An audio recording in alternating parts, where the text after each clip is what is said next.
Okay, we're going to go ahead and get started. So just a quick kind of brief talk about what is going on with this lecture and what I'm doing with this. This is my website called Bryon Likes Art, and what I do is I like to go and, before pandemic, I like to go out to galleries and get some work that I like, photograph it, talk about it, and then put it on this website. And you can go there and check out different works that's going around Seattle and other places that I travel to. And this piece here, this talk, is also going to be on this website. And the artists' websites are going to be, the links are going to be on here as well. So for example, oops, no, that's not it. So if you go to this website, bryonlikesart.com, you can scroll down and you'll see the links to all the artists that we're talking about. So you can go to their websites and check out. I'm not going to spend a lot of time about their process. I just want to kind of show you, entice you. Hopefully you'll get some interest into what the other works are like. I'm just going to turn these lights down. I know, it's just thinking. Yeah, I forgot about that. Yeah, perfect. Thank you. Jody was on spotlight there. And then a lot of people have also been asking me, am I an artist myself? I'm a choreographer, as most of you know. And so if you ever, or any of you are interested, this is my personal website called Car Dance Media. You can do videos or photos, and you can check out what I do personally. And I also like to do digital art. So that's why I like to do this sort of stuff. cardancemedia.com. And let's see. When you say personal art, can you elaborate on that a little bit? Yeah, so my personal art is choreography, mixed media. I like to incorporate all that. There's a chair right here. Thanks, welcome. Mixed media. This is not actually the website, that's just a screenshot, so I can't actually go into it. But if you go cardancemedia.com, you'll go to videos, you'll be able to see some of my performances. The photos, you'll be able to see some photos from the performances, as well as some of my digital art that I like making myself. And that'll also have links to short videos that I make and all that sort of stuff. So I've been doing this kind of thing for about 25 years. I have a Master's of Fine Arts in Performance and Interactive Media. So that's why I got involved in all of this sort of fun stuff. Does that kind of help you there? Okay, great. So we're going to go into the first artist art field. It is a new burgeoning field that I'm pretty excited about. It's pretty complicated. I'm not going to spend a lot of time trying to break it all down. I am just going to give you an introduction to it. And again, I'll have links to that so you can research it a little bit more yourself. It's called crypto art. Has anybody ever heard of this? Yeah. So crypto art is basically digital media that is defined by non-fungible token, which is complicated in itself. What makes this so interesting is that crypto art is purchased through cryptocurrency. Has anybody heard of the cryptocurrency? Okay, yeah. So it's, again, I don't really understand it all that well, but this is a new type of thing that's happening in the world. Has anybody seen that article about the digital art that sold for about $3 or $5 million or something like that? Yeah, and so this is what we're talking about a little bit here today, is this crypto art. So I'm just going to read this real quick. Emerging as a niche genre of artistic work following the development of blockchain networks such as Bitcoin and Ethereum in the mid to late 2010s. Crypto art quickly grew in popularity in large part because of the unprecedented ability afforded by the underlying technology for purely digital artworks to be bought, sold, or collected by anyone in a decentralized manner. So that's pretty exciting. Normally, digital art, you can just grab. You can take photos of it, you can do whatever you want with it, but this gives you a sense of ownership to it, which is kind of cool. That means I could make money off of my digital art if I wanted to. But isn't it true that all you really get is that sense of ownership? Isn't it true that all you really get is that sense of ownership, because the work is still there for anybody else to download and do as they want anyway? It's not like you have individual control of it. All you really have is, as they say, bragging rights to say, I own the right to show this. See that? That is a great question. I thought you would just own it and you didn't have to share it. You could take it off that website. Oh, it's not that way. Okay, that's interesting. I didn't know that. See, this is all this is all new for me as well. So you just have ownership of it, but you can still share it, and it can still spread around without your your consent. In fact, you can't avoid sharing it because it's there and it can't be taken off. That's part of the blockchain. You can't take it down. Oh, okay. So it's there for anybody who wants to look at it. Oh, It's okay. just that you have certain rights to say, I own it. Oh, okay. That's about all you've got. Oh, okay. Especially. At Interesting. least Okay. that's my understanding. Okay, cool. Thank you for that. So I'm going to show you, since I couldn't pull anything from this website, I'm going to show you a little bit about what crypto art looks like. Let's see. I'm going to go to Discover. Oops. And they're called Nifties on this site. Oops. So that's it right there. That is the art that's selling. And let's see if it has a price on this one. This one does not have a price, but some of them have a price. Okay, so let me see if I can find one that has a price here. So this one's kind of weird. Okay, so this is selling for $1,600. What do you think of that? Do you like it? Yes. No. Yes. Yes. Some say yes, some say no. And that's the great thing about art. I'm going to show you another one. So here is something a little bit more subtle. And this one's going for $396. So what you can do is grab this and you can put it on your computer, or you can put it on a digital frame or something like that and have it playing as a piece of artwork in your home or wherever you like. Yeah. Any thoughts on this? That's like buying a photograph. It's like buying a photograph, yeah. Mm-hmm. Some of them are just photos. See, that's just a photo. I'm just going to show you a couple more. I don't know what this one is. That one doesn't look very exciting, but some of them are weird. Okay, so this is kind of a weird one. Ooh. So you can buy this for $1,000. Would anybody purchase something like this? That's kind of neat. Like a lava lamp. It is like a lava lamp, yeah. I spent $3,000 on it, and everybody, it's available. It is available for the world. If you what? If you spend, the person who spends $3,000 for this, he has bragging rights, as John said, but it's available for the world. It's available for anybody else. I guess so. I guess that's what John was saying. So anyway, what I just wanted to give you a brief idea of what these kind of things were. And you can go to these websites and check these out. And they go on and on and on. And these are called, when they're new, they're called drops. So whenever they do drops all the time on these, see, these are called drops. You click on that drop and it takes you to the latest, newest thing is. So there's the schedule. And these are all drops. These are all new things that are going on. And they're all purely digital, short videos and GIFs and those sorts of things. It's incredibly disembodied. It is, isn't it? Yeah. Very disembodied. Now, what would you say if you put this in a digital frame, what would be different between this and a painting or a photograph? Do you see any difference? Would you have the same sort of connection to it? Absolutely not. Absolutely not. And why is that? It's so impersonal. It's impersonal? It's so technological. Technological? Yeah. And how does technology keep you disconnected from it? Because it's arrived at impersonally, isn't it?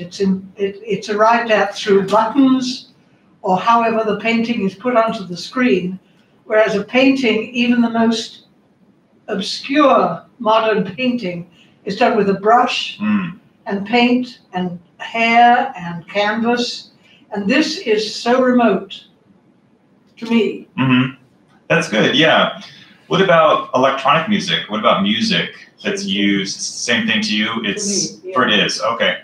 Anybody else have any thoughts on that? I have a daughter-in-law who's well known for her electronic music.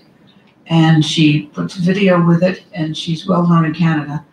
And I listen to her music when I'm ironing, because I have to stay in my place.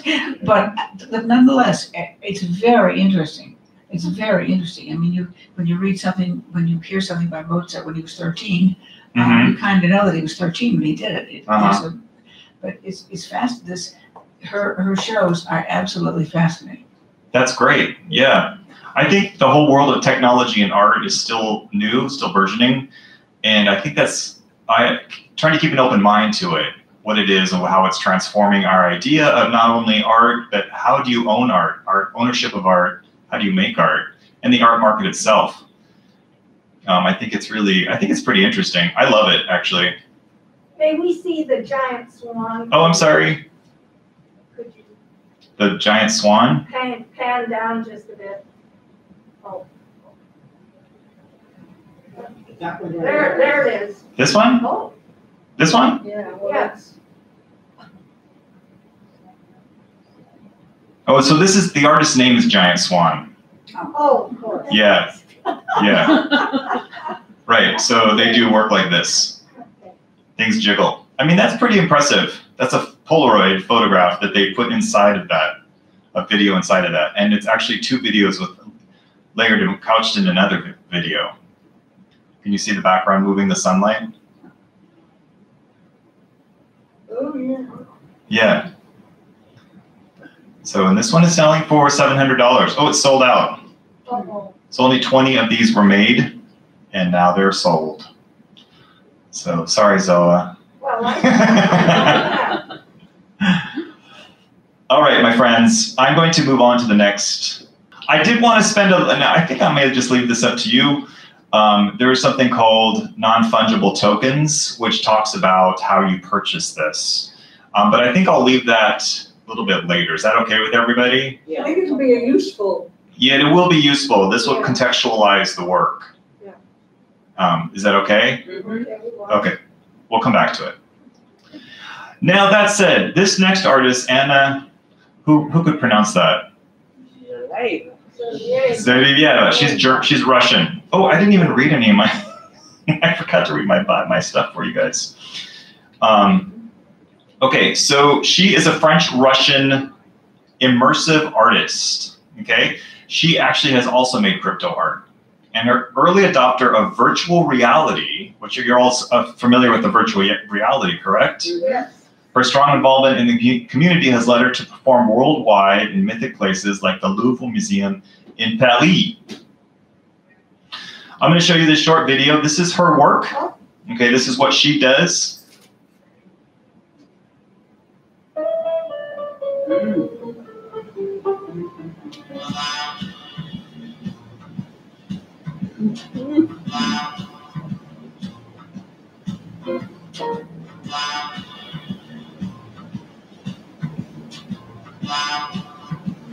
Do you recognize what she's wearing there? That's the VR. Yeah, the virtual reality. Yeah.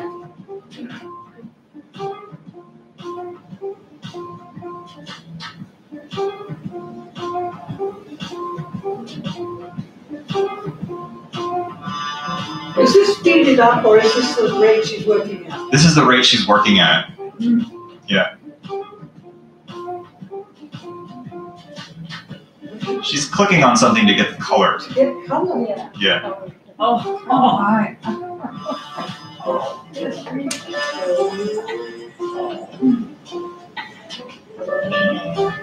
you see what she's making there? A table, yeah.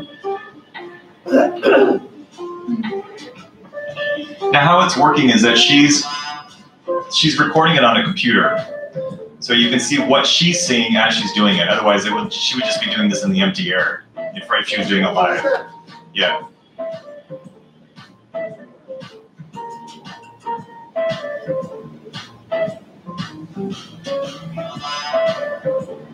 Did she choose the music? Yeah, that was part of the video. Nice. It's good.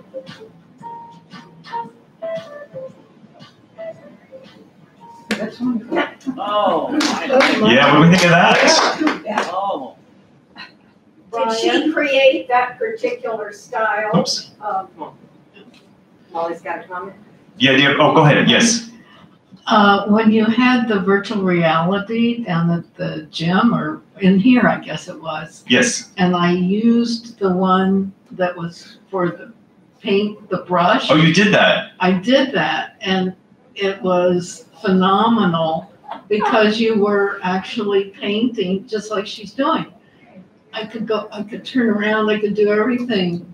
I was like in the painting. Oh, nice. So bring that back Yeah. again. I wasn't able to do that. Was anybody else able to do that? No. No, yeah, I'd like to try that. Oh. So that, yes, yeah. Okay.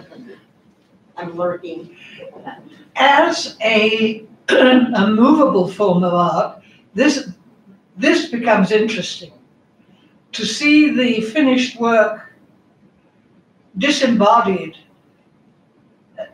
this is a much better introduction to see the possibilities. It doesn't seem so remote. Ah, yeah, so disconnected, Yeah, right, yes. even though this is disconnected, it's not. Yeah, that's a great response.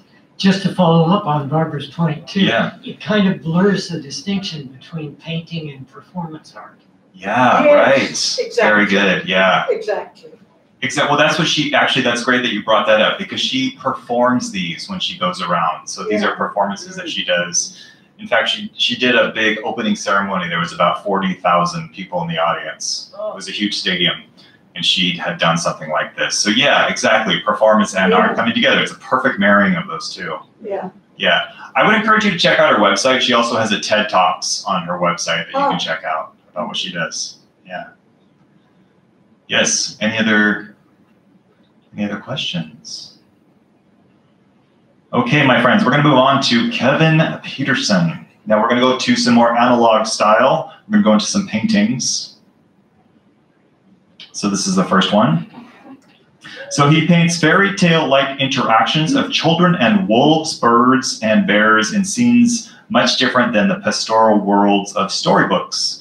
Instead, Peterson places the unlikely packs in distressed cities filled with decaying buildings and urban detritus.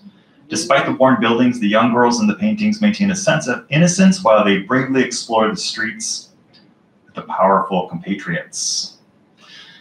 He says, my work is about the very journeys that we take through life. What do you think of this?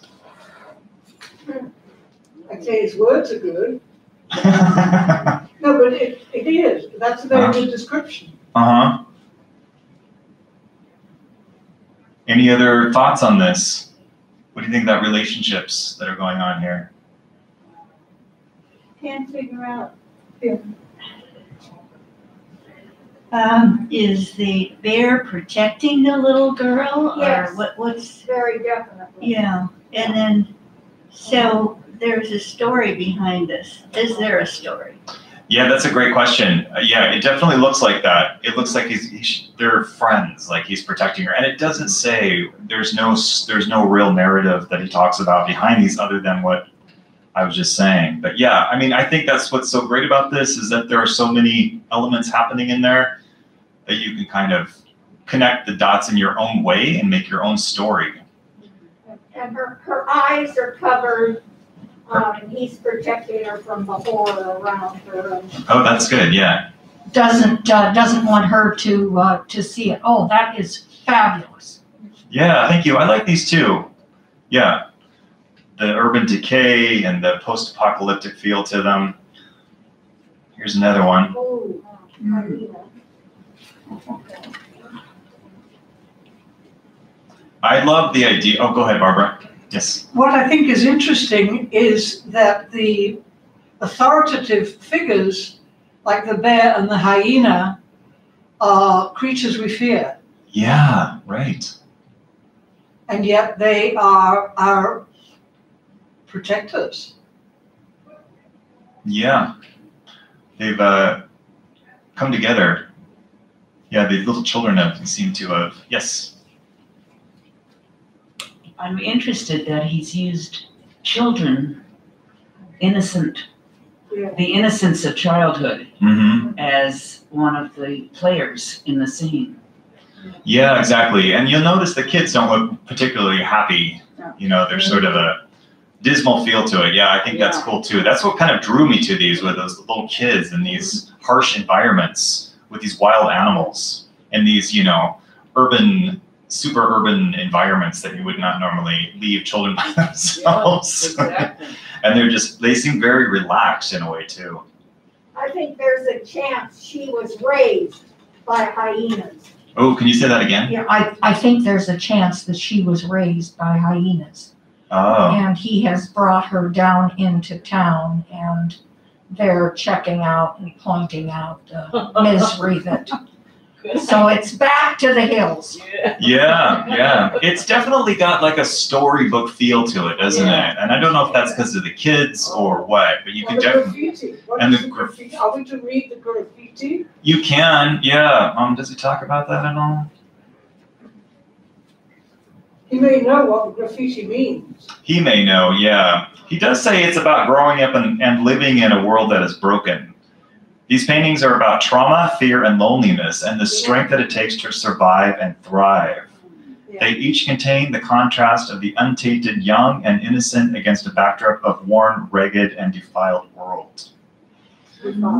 Yeah. So this one is a little boy playing with his boat in the mud puddle.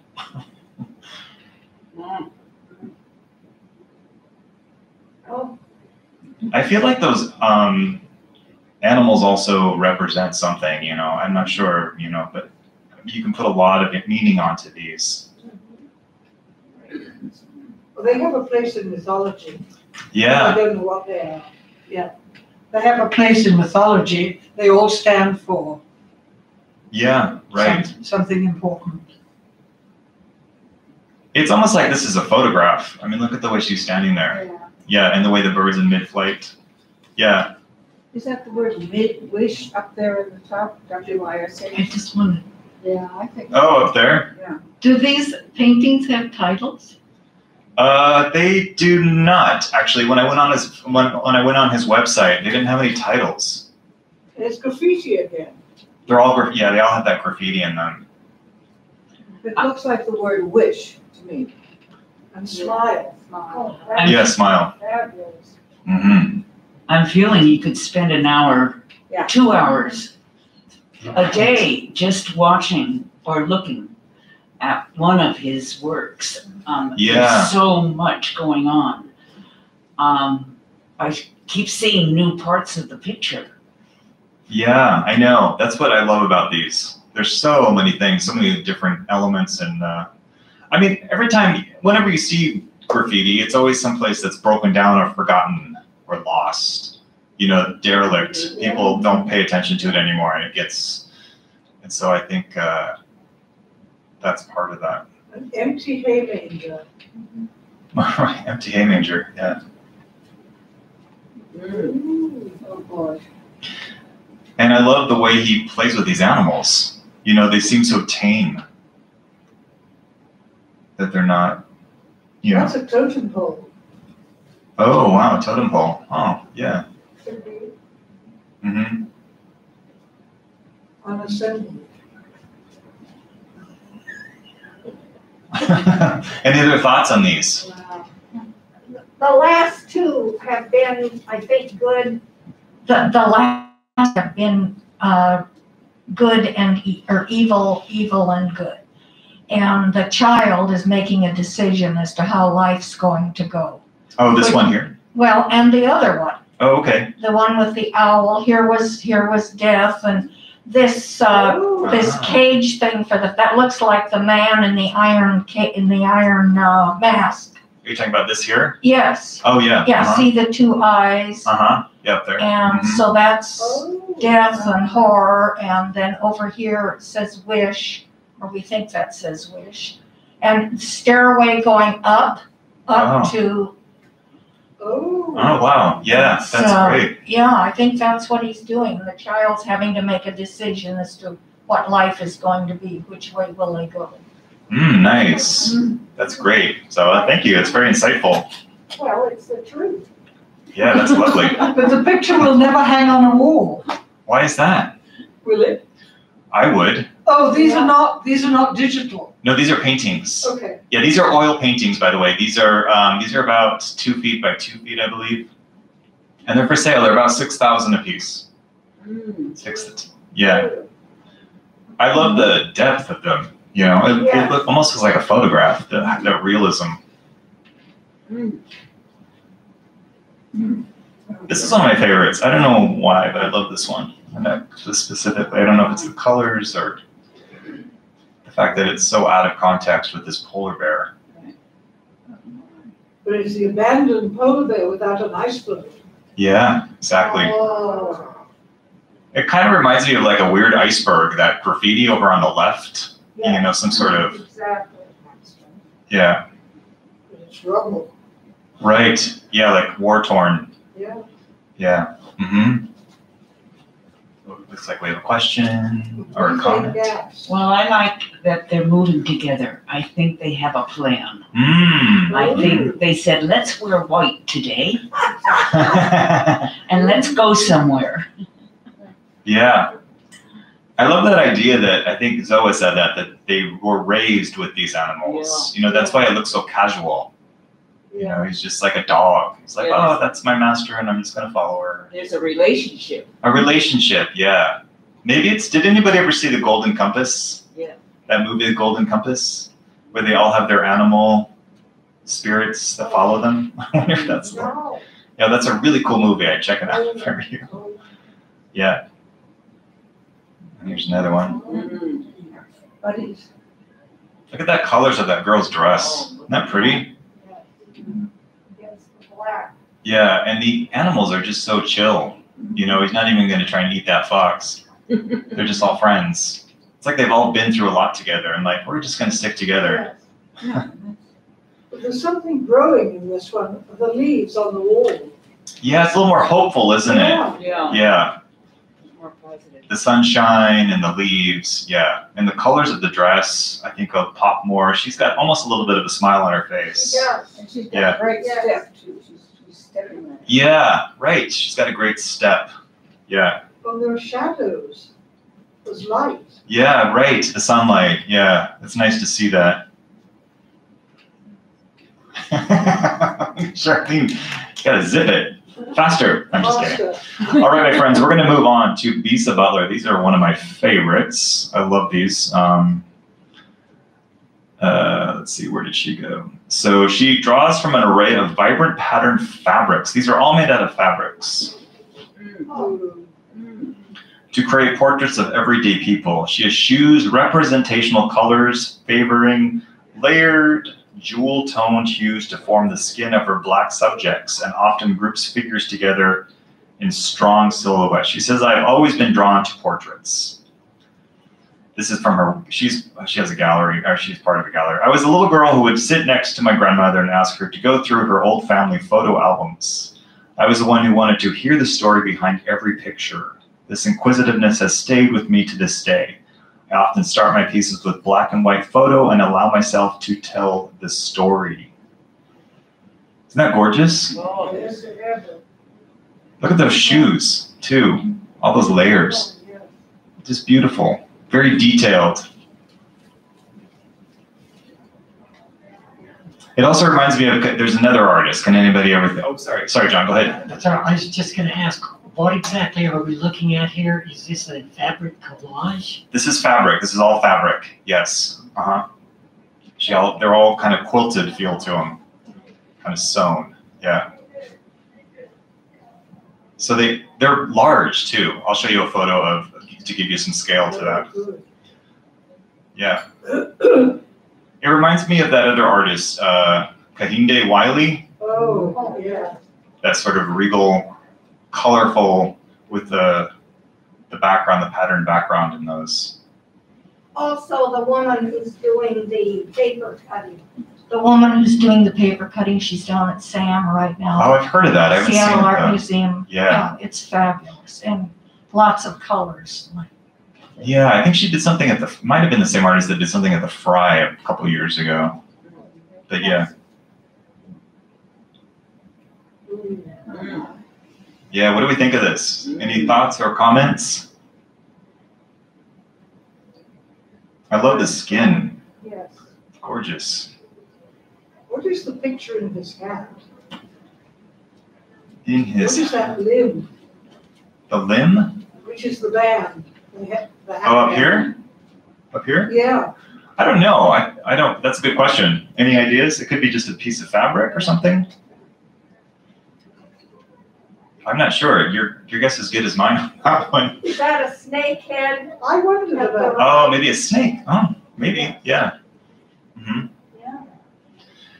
On her website, she has videos of her talking about her process, so I'd encourage you to check that out as well. I love this. Yeah. Yeah. The shirt or the Do coat. these have titles? These don't have titles. Well, I'm not sure. I didn't check the titles on these. I don't know. I don't know if these have titles. You'd have to look. I didn't. Yes. Oh. I love the idea that the one eye. Yeah. This is such a visual experience, and to only allow him to have one eye that's working is interesting to me. Yeah. It's like some light is hitting him on the side of the head. Yeah. And it's blurring one of his eyes out. Yeah. That is stunning. Yeah, these are stunning. I think so too. Oops, wait. There we go. Yeah, I don't know if you can see, well, you can probably see. Look at these details of the stitchings of the hair and the details of the eyes. It's all very detailed, very beautiful. These, I think she showed at Chicago Art Institute as well recently. Yeah. And I love that these all come from a black and white photograph. How are they priced? Do you know? I didn't look at the prices, but I would imagine they're probably fairly expensive. Yeah. This is one of my favorites. Oh, yes. Isn't that cool? And she signed it. Yeah, I love those colors and the skin tones are beautiful. It's also different too. Like if you look at the hands. Any thoughts on this?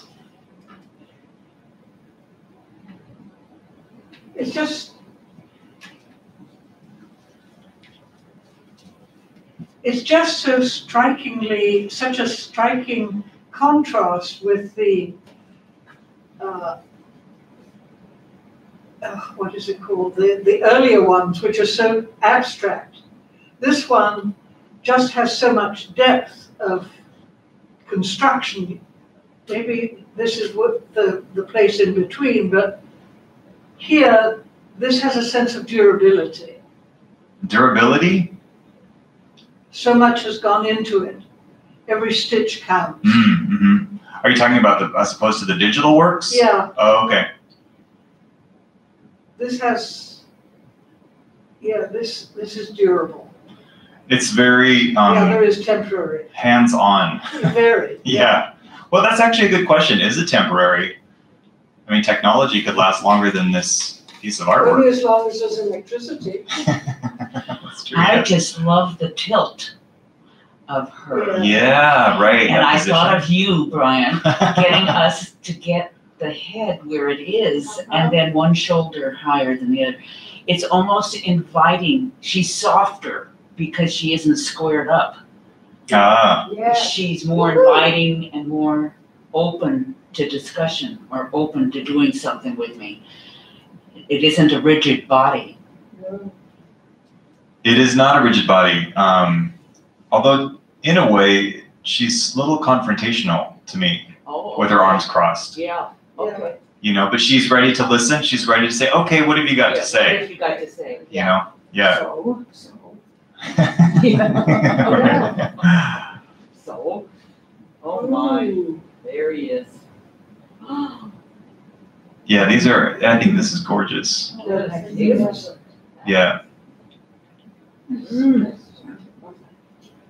I get a sense that the picture that I was going to show you. Oh. Yeah, look at that. Oh. So vibrant.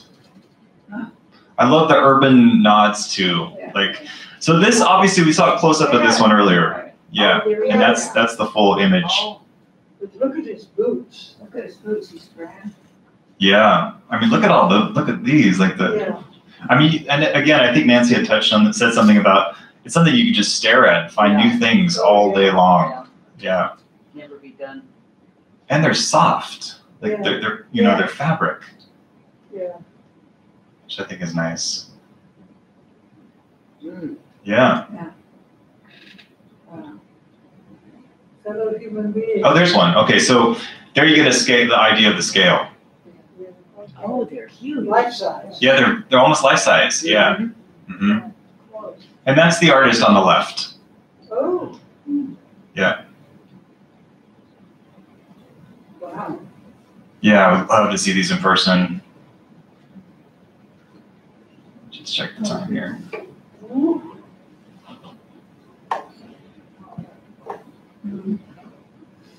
Here's another one. Always I know, I was trying to figure that out, what it said. that. I saw the pain.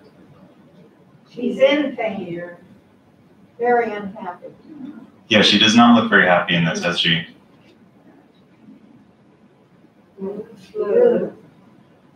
Yeah, I think these are beautiful as well. Always. That. Eve. Wow. Yeah, I know. Any other comments on this? Yes. I think you mentioned that she starts with the black and white photographs, Uh-huh. which obviously don't include the background. I mean, part of her art is putting that together. Mhm. But do you think she uses black and white photographs because it gives her greater freedom to play with the colors Mm-hmm. in what she produces? That's very cool. Yeah, I love that. Yeah, gives her greater freedom to explore. To me, it's kind of adding, like, the colors to our emotions. To me, it's not just a singular skin tone. There's a history and emotions to all those different colors. But yeah, I love that idea, John. That it's black and white allows you the freedom to explore and create whatever you're feeling. All right, my friends, we're moving on to Marcus. How would you say that? Aucusson? I encourage you to check out Bisa, the one that we just saw, her website and more of her artist statement. It's pretty long, but it's very good. Okay, so this next one is Swedish artist. Okay, and so I'm going to go right into this. Now, these are oil paintings. Yeah, and they're also huge. They're about this size that we're looking at right now. Yeah, these are, he enshrouds his subjects in elaborately patterned silks and satins, leaving only the impression of their faces, limbs, and torsos visible.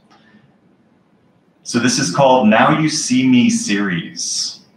Okay, so these are the artist's latest paintings, and he continues to explore repetition and the unsettling feelings evoked by being wrapped in fabric. I think these were a little disturbing, but gorgeous. This is one of my favorites. Yeah, that color. The color and those details. I mean, look at the details of that collar. Look at the seam down the spine. It's not perfect. Yeah. Isn't that beautiful? It looks like a photograph. I know, it does look like a photograph. Realism, isn't that what that's called? Hyperrealism, I believe, paintings. Wow. Any comments on these? We have a comment? Yes. Why do you think he or she covers the faces here? To draw attention to the skill with which the fabric is done, or for some other reason? My first impression was a lot has to do with currently what's happening in the world with the Me Too movement, also religious. I feel like a lot of it has religious connotations to it. That was my first impression, was oppression covering the person. But there's also a power and a beauty to it. So after spending some time looking at them, I didn't feel like quite that way. But yeah, that was my first impression. What about, does anybody else have some sort of feeling or response to this when you see these? Is it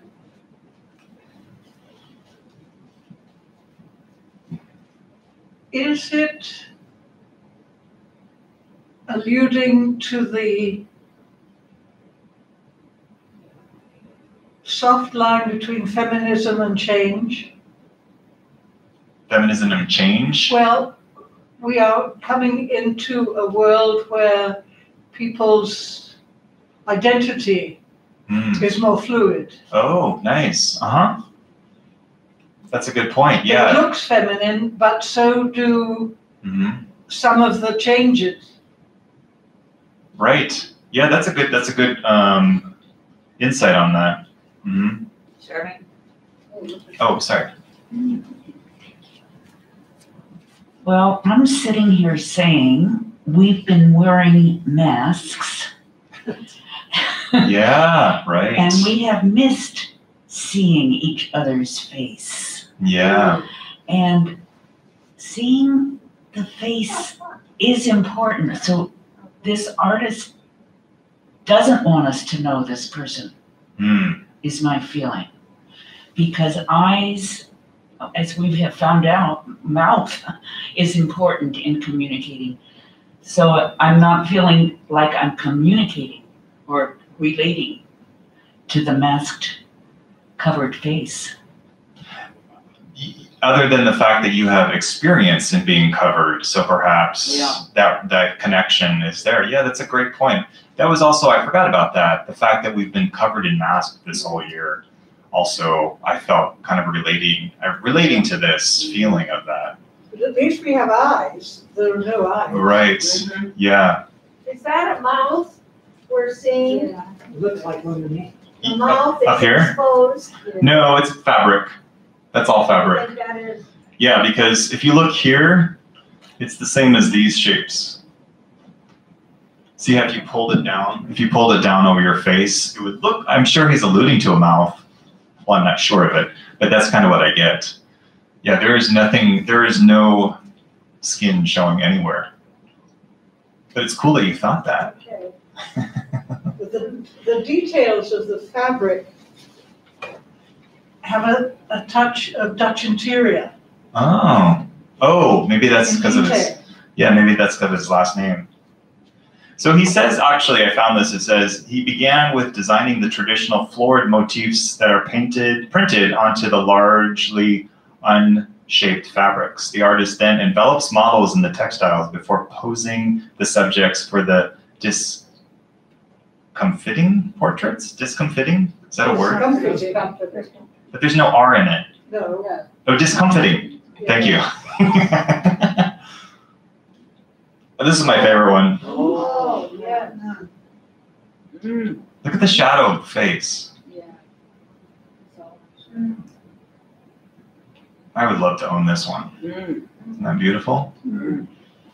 So dramatic. Yeah. Any thoughts on this one?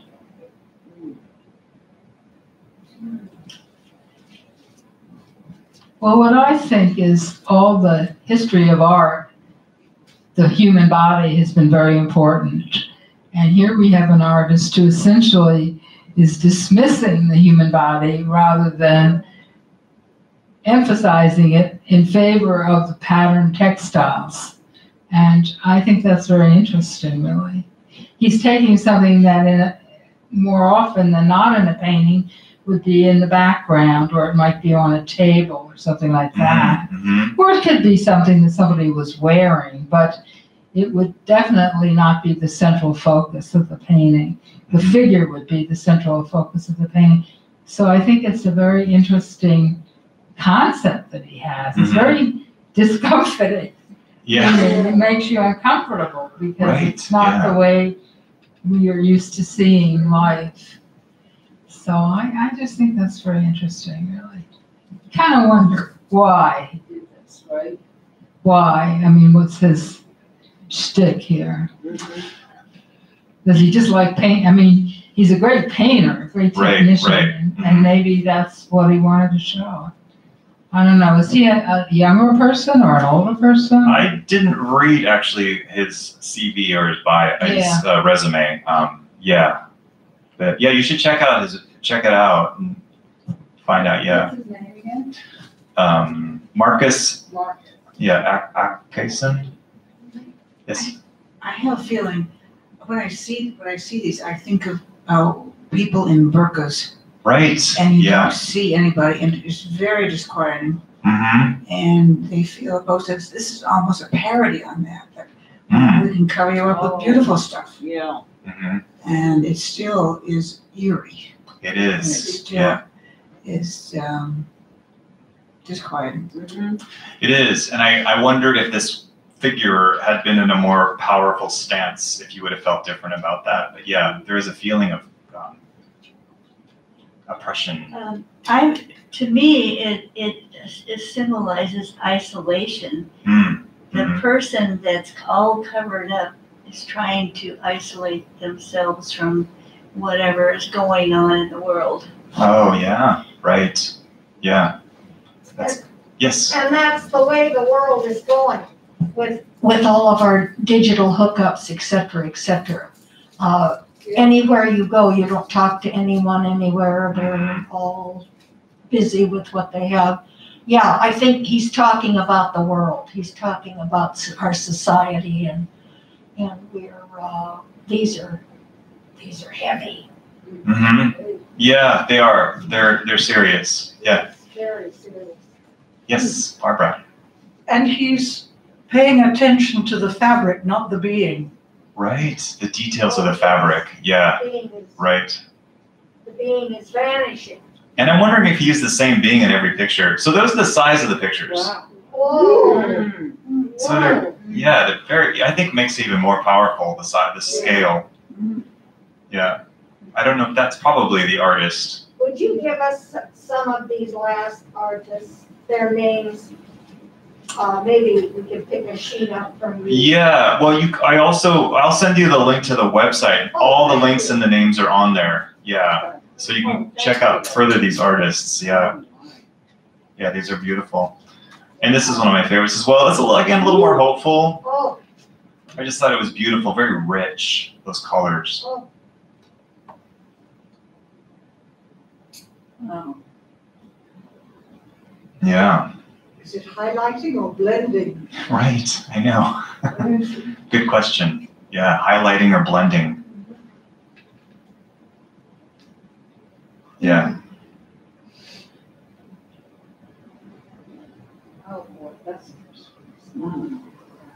Now this one looks a little more surreal to me. Because you can't, I don't know why, but yeah. It's a little, but I mean, look at the details of the draping. Yeah. I mean, it looks like a photograph, and the details of the leaves or whatever those are. I think it's leaves. It also is a little more masculine, simply because I feel there's a turban underneath. Ah, the top. Yeah. Oh, mm-hmm. It's amazing the power of fabric, isn't it? Yeah. What it can do. Yeah.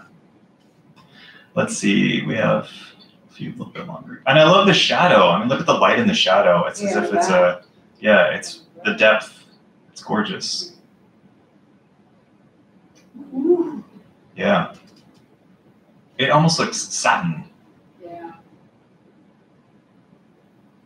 Well, that looks like an English country print. Yes, it is. An English country print. Yeah. Like in a country house. Yeah. Uh-huh. Which again is interesting because back in the day, women were so oppressed. You know, they had to be married when they were 18 or 19, and they had no rights, and all this sort of thing. So, alluding to that possibly as well. Yeah, and the details. I mean, of that fabric, you can see every little flower and leaf. Especially if you check this out online, you can look closer at it. Yeah. And I think that's another position of the that we saw earlier.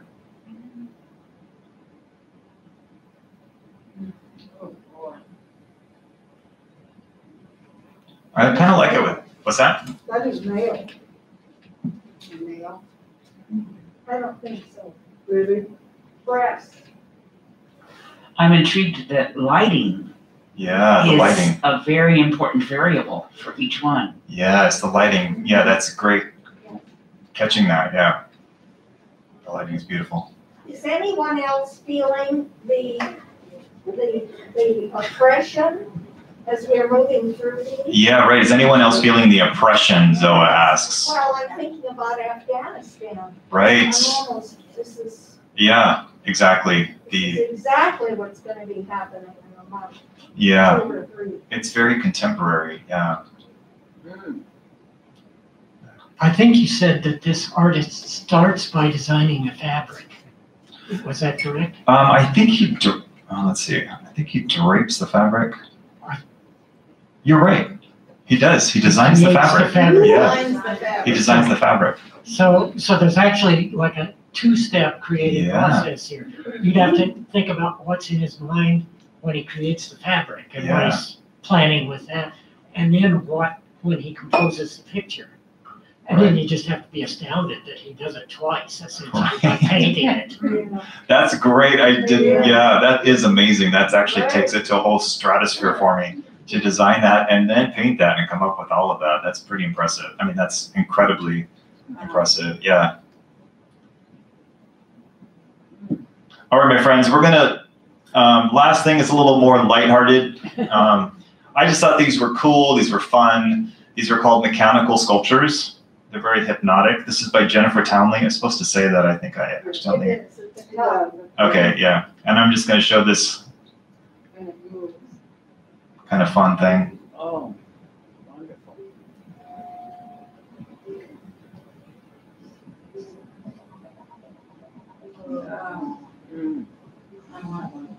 No, isn't that nice? Don't you just want that? So let's see what she says. So she says, although powered by simple rotary engines, these kinetic sculptures by Netherlands-based sculptor Jennifer Townley are dizzying in complexity. Repetitive patterns twist, merge, and cascade as individually sculpted elements rotate on a single axis. An intricate fusion of art and mathematics. That's what I was thinking. She says the works derive from her fascination with science, with an emphasis on physics, engineering, and mathematics. Geometric patterns in Islamic art or mathematical drawings of Dutch artist M.C. Escher. He's pretty popular. Everybody knows that, yeah.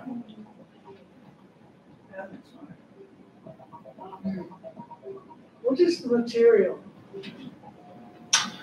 Let's see, what did she say about that? I thought it was paper. I thought it was paper at first. I think it's probably wood. It looks like wood. Yeah. Or stiff foam. Plastic. Yeah, it could be plastic. I feel like if it was plastic, it would sort of shake a little bit. I don't know. Yeah. It's exquisite. Isn't that gorgeous? Oh, It would be really, to add just another layer of it, to shine a light on it and watch the shadow. I think that'd be really beautiful as well. She's got a whole bunch of different sculptures like this on her website, and all different types of mediums that she works with. So Yeah. you can check her art out. So,